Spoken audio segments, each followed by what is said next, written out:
فسطائیت یا پاکستانیت۔ سامعین محترم، باحثیت پاکستانی ہمارا فرض بنتا ہے کہ ملک پاکستان کی داخلی، خارجی اور اس کی نظریاتی سرحدوں کی حفاظت کی جائے۔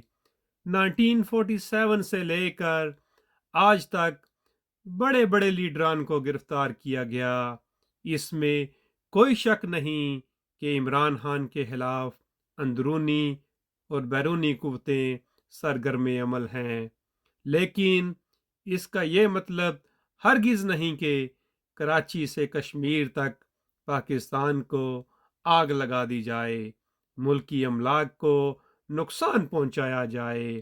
یہ ادارے بھی ہمارے ہیں، پولیس اور سپاہی بھی ہمارے ہیں، یہ ٹریفک میں پھنسے بہن بھائی بھی ہمارے ہیں، ہم سب پاکستانی ہیں۔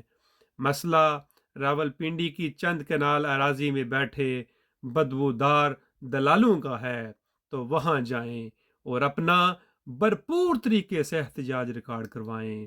اگر ہر بار یہی روایات دہرائی جاتی رہیں گی تو اپنے ضمیر سے یہ سوال ضرور کیجئے گا کہ کالعدم کی ٹرم کن لوگوں کے لیے استعمال ہوگی اور کالعدم جماعت کون سی ہوگی۔ اللہ رب العالمین ملک پاکستان کو تا قیامت شاد و آباد رکھے۔ پاکستان زندہ باد، پاکستان پائندہ باد۔